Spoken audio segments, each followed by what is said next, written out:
안녕하세요. 반갑습니다. 강교수의 간호TV입니다. 간호조무사 자격시험 응시자분들이 가장 어려워하는 과목이 공중보건학 개론인데요. 이번 시간에는 지역사회 보건에 대한 요점 정리를 하도록 하겠습니다. 최근 5년간 기출문제를 반영하였기 때문에 이 영상만 보신다면 합격하실 수 있습니다. 준비되셨나요? 잘 들어요. 출발! 지역사회 보건은 간호조무사 자격시험에서 매번 5문제가 출제가 되고 있습니다.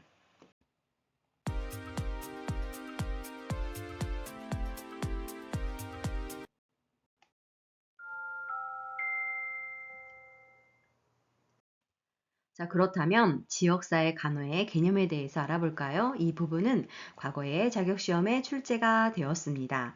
지역사회 간호는 지역사회라고 하는 집단을 간호 대상으로 하고 있고 그들에게 간호를 제공하고 보건교육을 실시해서 그들 스스로가 건강 문제를 해결할 수 있는 적정 기능 수준으로 향상시키는 것을 목적으로 하고 있습니다. 그래서 이것이 가능하도록 하는 과학적인 실천인데요. 그래서 즉 궁극적인 목적은 그들의 삶의 질을 향상시키는 것입니다. 자, 그렇다면 지역사회 간호 사업의 기본 원리에 대해서 알아볼까요? 이 부분은 17년 상반기 국가시험에 출제가 되었습니다. 제한된 자원과 기술을 투입해서 최대의 효과를 달성해야 하고 개인보다는 가족이 사업의 단위가 되겠습니다. 뚜렷한 목표와 목적이 있고 지역사회에서 이용 가능해야 합니다. 그리고 가장 중요한 사항은 지역사회 주민의 적극적인 참여가 필요합니다. 그래서 전문가들이 주민의 입장에서 생각하는 자세가 필요하게 됩니다. 뿐만 아니라 지역사회의 사회 문화, 정치, 환경 등 모든 요소를 고려할 필요가 있고 지역사회 간호사업은 지역 개발 사업과 서로 연관성을 지녀야 하겠습니다. 자, 그럼 지역사회 노인 보건 사업이 필요한 이유는 무엇일까요? 이 부분은 17년 하, 20년 하, 21년 상반기 국가시험에 출제가 되었는데요. 그 첫 번째는 노인 인구가 증가하고 있기 때문이고, 두 번째는 노인의 평균 수명이 증가하고 있기 때문입니다. 그로 인해 노인의 진료비가 증가하고 있고, 노인의 만성질환 유병률이 증가하고 있기 때문입니다. 또한 노인의 일상생활 수행 능력이 감소하게 됨에 따라서 노인보건 사업이 필요하게 되는 것입니다. 자, 그렇다면 지역사회 간호사업 시 고려해야 할 사항에는 어떤 것들이 있을까요? 23년 상반기와 21년 하반기 국시에 출제가 되었습니다. 그 지역사회에 대한 인구 특성을 알아야 하고 질병의 종류, 건강을 유지하는 데 필요한 환경 조건을 필수적으로 파악해야 합니다. 우선적으로 고려해야 할 대상으로는 감염병이 발생한 지역이고 감염병 환자는 다른 질병보다 우선적으로 관리해야 합니다. 지역사회에서 만약에 결핵 환자가 발견되었다면 관할 보건소에 신고를 해야 합니다. 자, 그러면 결핵관리 사업은 왜 중요하게 다루어지고 있는 것일까요? 그 이유는 유병률이 높기 때문입니다. 유병률이 높다는 것은 전체 인구수 분의 결핵 환자의 수가 많다는 것을 의미하는 것이고 결핵이라고 하는 질병은 오랜 시간에 걸쳐 만들어지는 전염성을 갖고 있는 질환이기 때문에 중요한 이유가 될 수 있겠습니다. 다음으로는 지역사회의 정신건강 사업에 대해서 알아보도록 하겠습니다. 외상 후 스트레스 장애인 PTSD에 대해서 알아보도록 하겠는데요. 이 부분은 22년 하반기와 20년 하반기 그리고 과거 국시에 출제가 되었습니다. 외상 후 스트레스 장애라고 하는 것은 생명을 위협할 정도의 극심한 스트레스를 경험하고 나서 발생하는 심리적 반응을 말하는 것으로 그 예를 살펴보면 아동의 성적 또는 신체적인 학대, 교통사고 등의 심각한 사고, 화재, 지진, 홍수, 태풍 등으로 인한 후유증, 그 다음에 성폭행을 당한 후 갖게 되는 후유증 등이 해당이 됩니다. 이때 필요한 간호는 이야기를 들어주고 위로하며 사회적 지지 체계를 넓히고 조절 능력을 회복하는 데 도움을 줘야 하겠습니다. 자, 이번에는 방어 기제에 대해서 알아보도록 하겠습니다. 이 부분은 최근 공개된 자격시험에 다수 출제가 되었던 중요한 부분이라고 할 수 있겠습니다. 자, 방어 기제라고 하는 것은 무엇일까요? 인간에게는 마음의 평정을 깨트리는 사건들이 뇌 외적으로 발생을 하게 되고, 그랬을 때 스트레스와 불안을 경험하게 됩니다. 개인이 내적, 외적으로 스트레스나 위험에 대한 인식과 불안에 대해서 개인을 보호하기 위해 자동적으로 나타나는 정신적 과정을 방어기제라고 할 수 있겠습니다. 자, 그렇다면 방어기제의 유형에는 어떤 것들이 있을까요? 어떤 사례를 설명하고 이것이 어떤 방어기제 유형에 속하는지를 고르는 것이 자격시험에 출제가 되고 있습니다. 첫 번째로 부정은 의식화된다면 도저히 감당하지 못할 어떤 생각, 욕구, 충동, 현실적 존재를 무의식적으로 거부함으로써 현실을 차단하는 것을 말하는데요. 예를 들어보면 이해가 되실 겁니다. 알코올 중독 환자가 자신은 술을 마시지만 술로 인한 문제는 없다고 하면서 아내의 잔소리 때문에 술을 마신다라고 하는 것이 바로 부정에 해당이 되겠습니다. 두 번째로는 투사가 있는데요. 투사는 자신의 결점이나 받아들일 수 없는 행동에 대한 책임을 남에게 되돌리는 것입니다. 다음으로 억압은 어떤 것을 담당하기 어려워서 생각이나 욕망 등을 의식 속으로 떠오르지 못하도록 눌러 넣어 버리는 것을 의미합니다. 억제는 화가 날 만한 상황에서 화가 난다는 것은 인정하지만 참을지 표현할지 생각한 후 굳이 표현할 필요가 없다고 하고 화를 잘 참아내는 것이 억제에 해당되겠습니다. 다음으로는 승화인데요. 승화는 생산적 긍정적인 방어 기제로서 본능적 욕구나 참기 어려운 충동적 에너지를 사회적으로 용납되는 형태로 전용하는 것을 의미합니다. 그리고 퇴행은 심한 좌절을 경험할 때 현재의 위치나 성숙의 수준을 과거 수준으로 후퇴하는 것을 의미합니다. 다음은 반동 형성입니다. 이것은 생각이나 감정, 충동이 곤란스러워서 그 생각이나 행동과 반대되는 것을 나타내는 것을 의미하는데요. 예로 미운 놈 떡 하나 주기, 시어머니를 미워하던 며느리가 자신의 집에 온 시어머니를 극진히 대접하는 행위 등이 해당되겠습니다. 그리고 대체는 어떤 대상에게 행하던 태도, 요구, 공격적 행동을 다른 대상에게 옮겨지는 것을 의미합니다. 다음에 방어기제 유형은 동일시입니다. 이것은 부모나 윗사람 등 중요한 인물의 태도와 행동을 자기 것으로 만들면서 닮아가는 것입니다. 상징화는 어떤 사람이나 사물에 부여된 감정적 가치를 어떤 상징적 표현으로 전치시키는 것을 의미합니다. 합리화는 인식하지 못한 동기에서 나온 행동을 그럴듯하게 이치에 맞는 이유를 내세우는 것을 의미합니다. 다음은 보상입니다. 자신의 성격, 지능, 외모 등과 같은 이미지의 결함을 메우기 위해 무의식적으로 노력하는 것을 의미합니다. 해리는 마음을 편치 않게 하는 성격의 일부가 그 사람의 지배를 벗어나서 하나의 독립된 성격인 것처럼 행동하는 것입니다. 회피는 위험한 상황이나 대상으로부터 의식적, 무의식적으로 안전한 거리를 유지하려고 하는 것입니다. 저항은 괴롭고 불안한 억압된 자료들이 의식으로 떠올라 오는 것을 막는 것이고, 환상은 개인적인 욕구를 충족하거나 부적절함에 관한 고통스러운 감정을 대응하기 위해 즐거운 상상과 공상적인 성취를 하는 백일몽을 꾸는 것을 의미합니다. 전치는 적대감처럼 다루기 힘든 감정이나 공격적인 행동을 덜 위협적이고 힘이 없는 사람이나 사물에게 이동시키는 것을 의미합니다. 다음으로는 우울증에 대해서 알아보도록 하겠습니다. 20년 하반기에 출제가 되었는데요. 우울증의 사전적 의미는 내리누르기, 억압, 억울한 상태, 불쾌 등을 의미합니다. 우울증이 있었을 때 나타나는 증상으로는 지속적인 우울감, 주의 집중력이 저하되고 의식의 저하, 흥미 저하, 불면증 등 수면 장애가 오고, 자살에 대한 반복적인 생각, 그리고 부정적인 사고, 무가치감, 지나친 죄책감, 식욕 부진 또는 식욕 과다와 관련된 체중 변화, 일상생활 기능의 저항, 생산성 저하, 가족 갈등, 이혼, 학업 능력 저하 등이 나타날 수 있습니다. 그래서 이렇게 다양한 우울증의 증상 중에서 우리가 가장 앞서서 다뤄야 하는 대상자의 증상은 바로 빨간색으로 표시된 예시에 있는 제가 없어져도 아무도 찾지 않을 거예요와 같은 자살 시도를 하는 표현을 했을 때 가장 우선적으로 간호를 해 주어야 하겠습니다.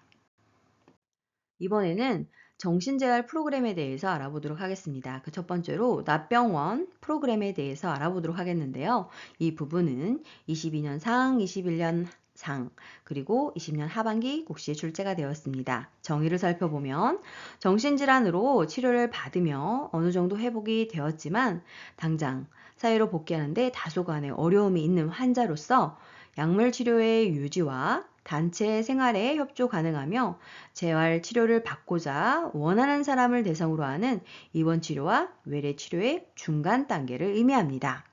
입원 치료 시 퇴원 후 재발률이 높지만 이 프로그램 치료는 치료 기간을 단축시키고 재발률을 현저하게 감소시켜주는 효과가 있습니다. 납병동을 이용할 수 있는 대상자로는 폭식 및 구토 등의 신경성 식욕 부진 환자가 좋습니다. 다음으로는 사회기술 훈련입니다. 정의를 살펴보면 환자가 사회에서 독립적으로 살아갈 수 있도록 돕기 위해서 환자에게 결핍된 기술을 다양하게 가리키는 것을 말하는데요.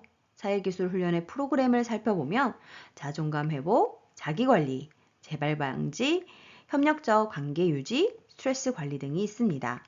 사회생활 기술 훈련 프로그램을 살펴보면 사회생활을 위하여 필요한 기술을 훈련받는 프로그램, 즉 대화기술 훈련, 사회성 기술 훈련, 사회적응 훈련, 자치 등이 해당되겠습니다. 다음으로는 자조집단 프로그램입니다.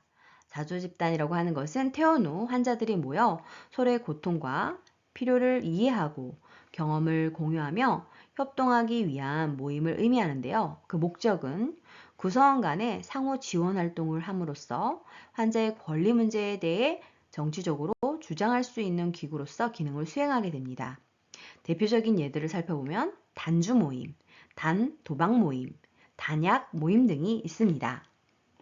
이번에는 지역사회 정신 건강에 대해서 알아볼까요?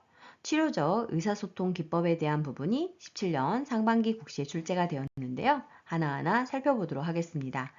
개방적 질문이라고 하는 것은 대상자와 의사소통을 시작할 때나 계속할 때 표현하는 데 초점을 맞출 때 도움을 제공할 수 있습니다.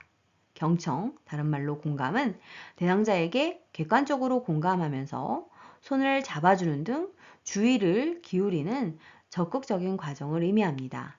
느낌에 명료하는 대상자의 표현이 모호하고 불분명할 때 내용을 명확하게 해주는 것을 의미합니다. 반영은 대상자가 나타낸 느낌이나 경청 내용을 간호조무사가 다른 용어로 대상자에게 다시 표현하는 것입니다. 내용 설명은 대상자가 설명한 메시지 내용의 일부를 설명하여 대상자가 경험을 회상하도록 돕는 것입니다. 직면은 대상자에게 정직하고 직접적으로 현실을 인식시켜 주는 것이고 무비판적 태도로 평가해야 합니다. 정보 제공은 대상자에게 건강 교육이나 약물 복용, 부작용 등에 관한 교육적 자료를 제공할 때 사용하는 기술이고, 침묵은 대상자에게 사고, 느낌, 결정 등을 심사숙고할 수 있는 시간을 제공하는 것입니다. 안내는 대상자가 그의 생각과 느낌을 탐색하고 표현할 수 있도록 격려함으로써 간호조무사의 관심과 주의 집중을 전달하는 기술입니다. 인도는 개방적인 대화를 할 수 있도록 격려하기 위해 사용되는데 처음 시작하는 단계에서 유용하고 요약은 대화가 끝난 다음 그동안 나눈 대화의 느낌과 사고들을 정리해주는 기술입니다. 자, 이번에는 정신건강의 예방에 대해서 알아보도록 하겠습니다. 이 부분은 최근 공개된 자격시험과 과거 자격시험에 다수 출제가 되었던 중요한 부분입니다. 잘 알아두세요. 첫 번째로 1차 예방에 대해서 알아보도록 하겠습니다. 어떤 인구 집단에서 질환이 발생하기 전에 유해한 상황을 없앰으로써 새로운 정신장애의 발생을 감소시키는 것인데요. 1차 예방의 종류를 살펴보면 직장인 스트레스 대처 프로그램을 실시한다든가 지역 주민에게 정신질환의 원인 및 치료에 대한 교육을 실시하는 것, 정신건강복지센터에서의 가정폭력 상담을 홍보하거나 정신건강 증진시설의 종류와 활용 방법에 대한 홍보, 지역 주민, 대상, 정신질환자의 인식 개선 캠페인 등이 해당되겠습니다. 다음은 2차 예방입니다. 2차 예방의 의미는 1차 예방 프로그램에도 불구하고 발생한 정신장애 기간을 감소시키는 데 목적이 있습니다. 급성질환으로 인한 무능력 기간을 단축시키는 중재를 통해서 정신장애 발병을 감소시키고자 하는 데 목적이 있게 되는데요. 2차 예방의 종류를 살펴보면 우울증 조기검진 사업, 정신건강의학과적 응급진료 또는 응급상담 서비스, 치매 선별검사, 청소년 대상 정신건강 선별검사가 해당되겠습니다. 다음은 3차 예방입니다. 정신장애의 결과로 생긴 자녀 결함의 발생률을 감소시키는 데 목표를 두고 있는 것으로 제4회와 사회로의 재통합은 조기 계획을 요구하기 때문에 재활 계획은 진단 시에 시작이 이루어져야 합니다. 3차 예방의 종류를 살펴보면 사회 적응을 위한 각종 훈련을 실시한다든가 생활지도, 퇴원 환자 대상으로 약물 교육 등 추후 간호를 제공한다는 것, 알코올 중독자의 사회복귀 프로그램, 그리고 중증 정신장애인의 직업 재활 훈련을 하는 것이 3차 예방에 해당되겠습니다. 이처럼 1차와 2차, 3차를 섞어놓고 다음 1차 예방에 해당하는 걸 고르시오, 2차 예방에 해당하는 고르시오와 같은 형태로 문제가 출제가 되고 있습니다. 중요하니 잘 알아두세요. 다음으로 일반적응 증후군 3단계 과정에 대해서 알아보도록 하겠습니다.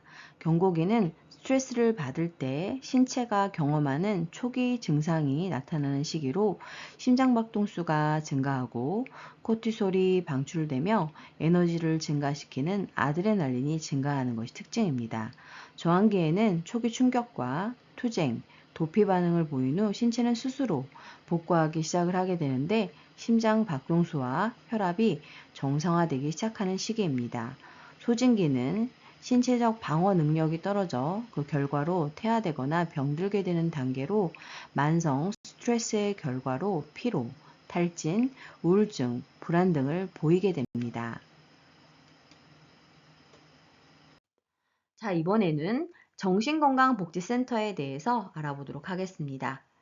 정신건강복지센터를 이용할 수 있는 대상자는 하루 종일 기분이 처지고 우울해하는 사람, 모든 활동에 대한 흥미가 감소된 사람, 1년 전 배우자와 사별한 사람, 잠들기 어렵고 자다가 자주 깨는 등의 수면 장애가 있는 사람들이 정신건강복지센터 대상자가 되겠습니다.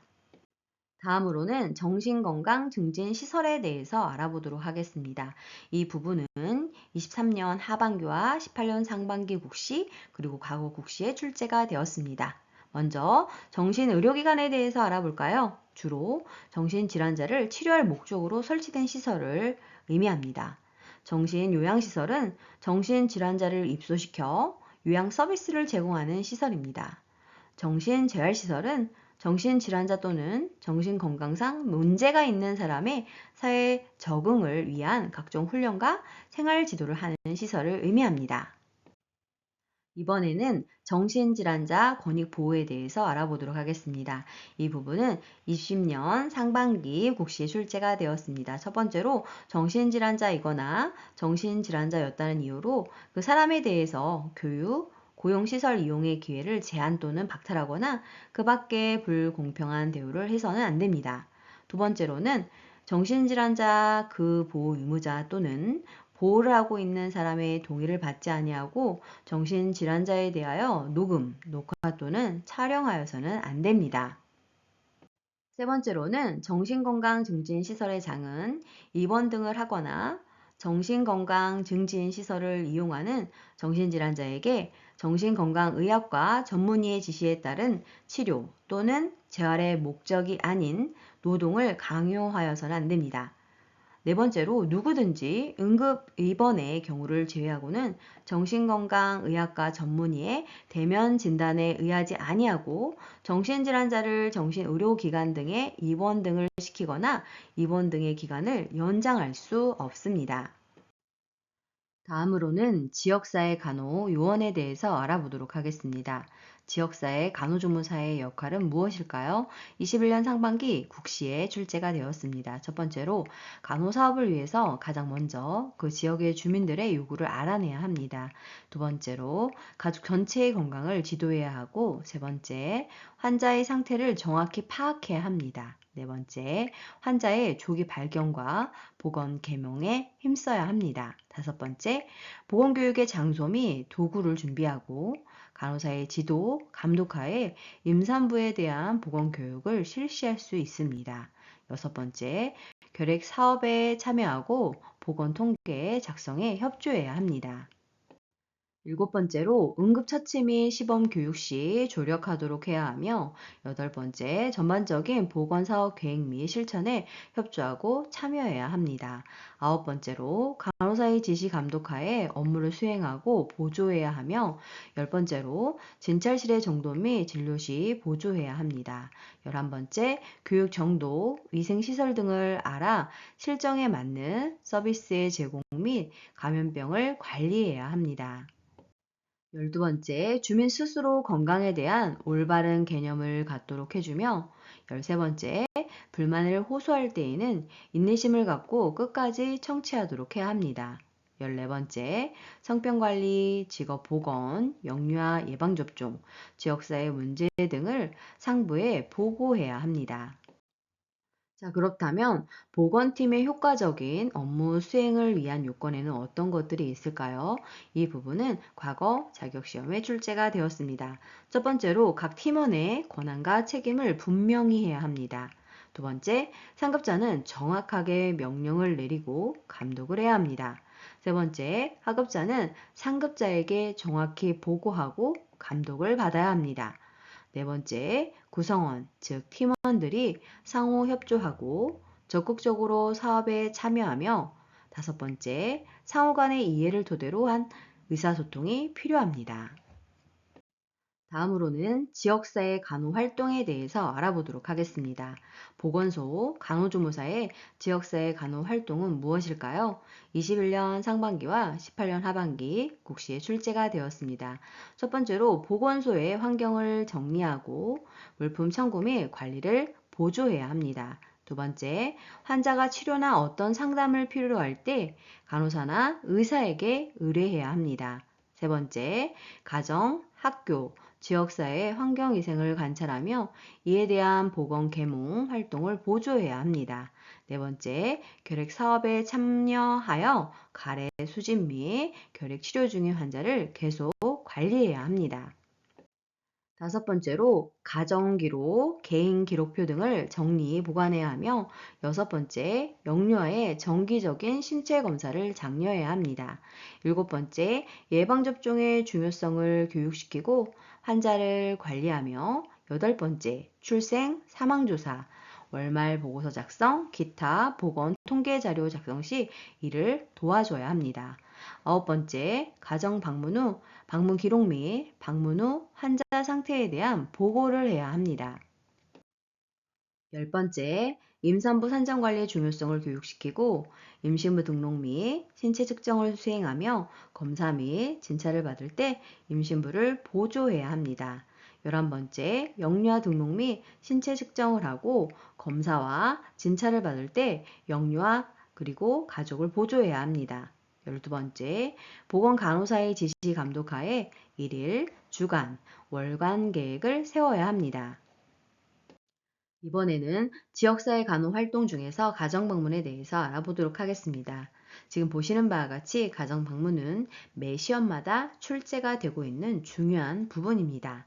중요하니 잘 알아두세요. 가정방문은 지역사회 간호 활동 중에서 가장 많은 비중을 차지하고 있는 활동으로 가장 효과가 큰 사업입니다. 상황에 가장 적합하고 실제적이며 효율적인 보건교육을 실시할 수 있는 방법입니다. 가족을 단위로 한 건강관리 및 가정의 실정에 맞는 서비스를 하는데 목적을 두고 있습니다. 그렇다면 간호조무사가 가정방문을 할 경우 가장 먼저 해야 하는 것은 무엇일까요? 관찰입니다. 자, 그럼 간호조무사의 업무는 무엇일까요? 가족의 상태를 파악하고 환자의 가정간호, 환경위생, 개선지도, 보건교육을 실시해야 합니다. 그렇다면 가정방문의 장점에는 어떤 것들이 있을까요? 첫 번째로 가정방문을 가족의 건강을 감독하는 직접적, 효과적, 포괄적인 방법으로 대상자에 대한 종합적인 상황 파악이 가능하게 됩니다. 그리고 환자뿐만 아니라 전 가족의 건강을 관찰, 관리할 수 있습니다. 두 번째로는 가정방문은 우선순위가 높은 문제 해결을 하는 데 있어서 실제적인 가족의 요구를 알아낼 수 있는 기회를 제공하게 됩니다. 세 번째, 실제 가정 환경에서 자료를 수집할 수 있고 상황과 실정에 맞는 적절한 간호를 제공할 수 있습니다. 네 번째로는 가족의 환경을 직접 관찰함으로써 거기에 알맞은 지도 및 평가를 할 수 있습니다. 자, 그렇다면 가족의 환경에는 어떤 것들이 있을까요? 가족의 교육 정도, 생활 수준, 경제 상황, 위생 습관 등이 해당됩니다. 다섯 번째로 환자는 자신이 살고 있는 집이기 때문에 긴장감이 없이 자기의 의사를 표현할 수 있게 됩니다. 여섯 번째로 가정 물품을 이용하여 교육하게 되기 때문에 그들이 실천에 옮기는 데 불편함이 없습니다. 일곱 번째로 왕래가 불편한 사람에게도 간호를 제공할 수 있습니다. 여덟 번째로 포괄적인 간호 제공이 가능하고 가족의 건강 문제를 직접 관찰하므로 문제 파악이 용이합니다. 아홉 번째로 대상자와 관계 형성이 용이하고 자연스러운 분위기가 조성되며 열 번째로 대상자의 시간과 경비를 절약할 수 있고 직접 접촉에 의해 가족의 새로운 건강 문제를 확인할 수 있습니다. 그렇다면 가정방문의 단점에는 어떤 것들이 있을까요? 바로 가정방문의 장점과 단점을 섞어놓고 옳은 거, 틀린 걸 골라라 문제가 출제가 되고 있습니다. 첫 번째로 같은 문제를 가진 다른 사람과 경험담을 나누면서 이야기를 할 수 있는 기회가 적다는 것이 가장 큰 단점입니다. 두 번째는 비용과 시간이 많이 소요되고 많은 인력이 요구됩니다. 세 번째로는 간호 제공 시 건강관리 시에 물품이나 기구들을 충분히 활용하지 못합니다. 가정으로 방문하기 때문이죠. 네 번째로 교육 및 상담을 하는 데 있어서 사람들로 인해서 산만하거나 혼란을 일으킬 수 있습니다. 다섯 번째는 타인의 가정 방문에 대해서 대상자가 부담을 가질 수 있습니다. 자, 그렇다면 가정 방문을 할 때 우선순위는 어떻게 정하는 것일까요? 이 부분도 자격시험에 출제가 많이 되고 있습니다. 첫 번째로는 전염성 대상과 비전염성 대상을 가정 방문할 때에는 비전염성 대상을 우선적으로 방문해야 합니다.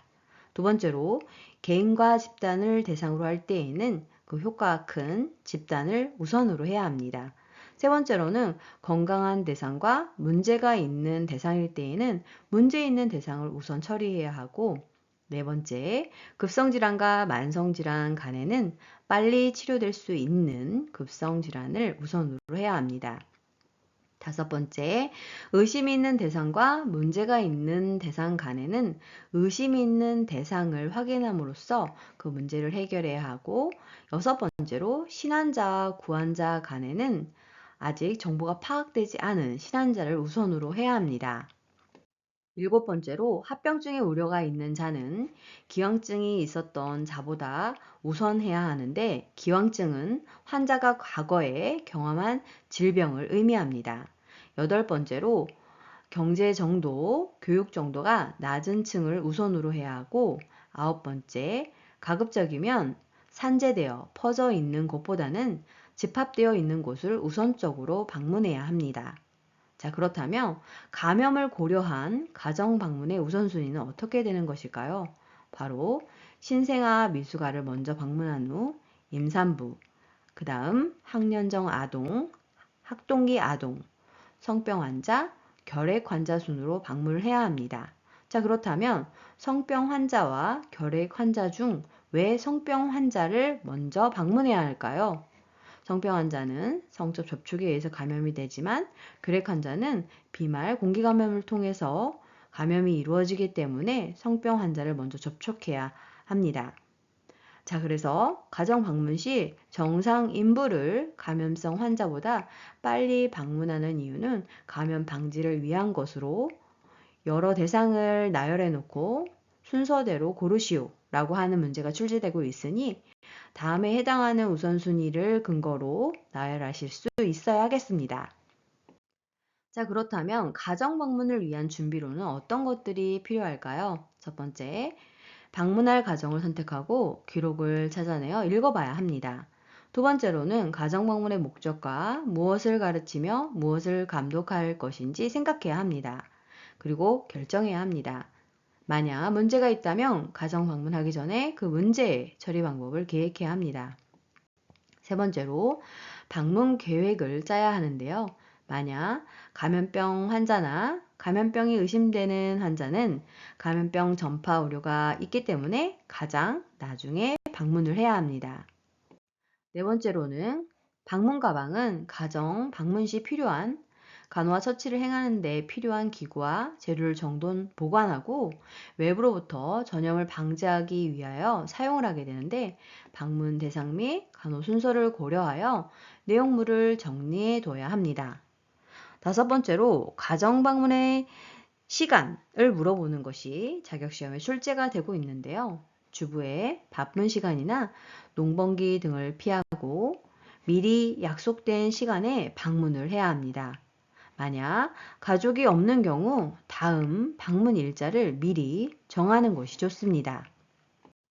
자, 그렇다면 가정 방문 후의 처리는 어떻게 해야 될까요? 첫 번째로 간호조무사가 가정 방문 시 보건 간호사의 방문 계획과 지시를 따라야 하고 두 번째, 방문 후에는 간호 내용을 정확히 기록하고 서명해야 합니다.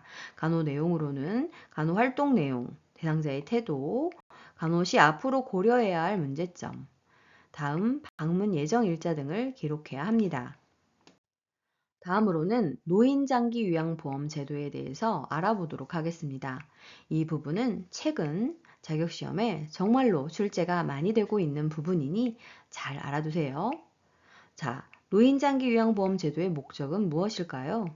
바로 고령이나 노인성 질병 등의 사유로 일상생활을 혼자서 수행하기 어려운 노인 등에게 신체활동 또는 가사활동 지원 등의 장기요양급여를 제공하여 노후의 건강 증진 및 생활환경을 도모하고 그 가족의 부담을 덜어줌으로써 국민의 삶의 질을 향상하는 것에 목적을 두고 있습니다. 자, 그러면 장기요양급여 대상자는 누가 되는 것일까요? 바로 65세 이상인 자 또는 65세 미만이지만 노인성 질병을 가진 자가 해당됩니다. 자, 그러면 노인성 질병은 무엇일까요? 치매, 뇌혈관성 질환, 파킨슨 병 등이 해당됩니다. 이렇게 장기요양 등급을 받고 싶은 대상자분들은 국민건강보험공단에 등급 판정 신청을 하게 되는데 이때 등급 판정 결과가 다음과 같이 나오게 됩니다. 1등급은 95점 이상, 2등급은 95점 미만, 75점 이상, 3등급은 75점 미만, 60점 이상, 4등급은 60점 미만, 51점 이상, 5등급은 51점 미만, 45점 이상, 인지지원 등급은 45점 미만일 때 다음과 같이 등급을 부여받게 됩니다. 자, 그렇다면 장교양 급여의 내용에는 어떤 것들이 있을까요? 바로 재가급여와 시설급여로 나누어지게 됩니다. 다음에 해당하는 종류를 설명하고 이것이 어떤 급여의 종류인지를 고르라고 하는 것이 출제가 되고 있는데요. 첫 번째로 방문요양은 장기요양요원이 수급자의 가정 등을 방문하여 신체활동 및 가사활동 등을 지원하는 역할을 담당하는 곳입니다. 그리고 방문 목욕은 장기 요양 요원이 목욕 설비를 갖춘 장비를 이용하여 수급자의 가정 등을 방문하여 목욕을 제공하는 것입니다. 방문간호는 장기 요양 요원인 간호사 등이 의사, 한의사 또는 치과 의사의 지시서, 즉 방문간호 지시서에 따라 수급자의 가정 등을 방문하여 간호, 진료의 보조, 요양에 관한 상담 또는 구강위생 등을 제공하게 됩니다. 그리고 주 야간 보호는 수급자를 하루 중 일정한 시간 동안 장기요양 기간에 보호하여 신체활동 지원 및 심신 기능의 유지, 향상을 위한 교육, 훈련 등을 제공하게 됩니다. 단기보호는 수급자를 보건복지부령으로 판정하는 범위 안에서 일정 기간 동안 장기요양 기간에 보호하여 신체활동 지원 및 심신기능의 유지, 향상을 위한 교육, 훈련 등을 제공하게 됩니다. 그리고 기타 재가급여는 수급자의 일상생활, 신체활동 지원 및 인지기능의 유지, 향상에 필요한 용구를 제공하거나 가정을 방문하여 재활에 관한 지원 등을 제공하는 장기요양급여로서 대통령령으로 정하는 것입니다. 자, 그렇다면 방문간호의 재가급여 업무를 하는 장기요양요원의 자격에는 어떤 사람들이 가능하게 될까요? 이 부분을 물어보는 것이 여러 번 출제가 되었습니다. 첫 번째로 간호사로서 2년 이상의 간호 업무 경력이 있는 자. 두 번째, 간호조무사로서 3년 이상의 간호보조 업무 능력이 있고 보건복지부 장관이 지정한 교육기관에서 소정의 교육을 이수한 자입니다. 세 번째로 치과 위생사가 할 수 있게 되는데 구강 위생 업무를 하는 경우로 한정되어 있습니다. 이번에는 시설급여의 종류에 대해서 알아보도록 하겠습니다. 먼저 노인요양시설은 치매, 중풍 등 노인성 질환 등으로 심신에 상당한 장애가 발생하여 도움이 필요한 노인을 입소시켜 급식, 요양과 그 밖의 일상생활에 필요한 편의를 제공하는 시설입니다. 인원 규정은 10인 이상이 되겠습니다. 자, 그러면 노인요양 공동생활가정은 무엇일까요? 이것은 치매, 중풍 등 노인성 질환 등으로 심신에 상당한 장애가 발생하여 도움이 필요한 노인에게 가정과 같은 주거 여건과 급식, 요양, 그 밖의 일상생활에 필요한 편의를 제공하는 시설로 9인 이하가 해당됩니다. 이번에는 간호간병 통합 서비스에 대해서 알아보도록 하겠습니다. 이 부분은 20년 상반기와 17년 하반기 국시에 출제가 되었습니다.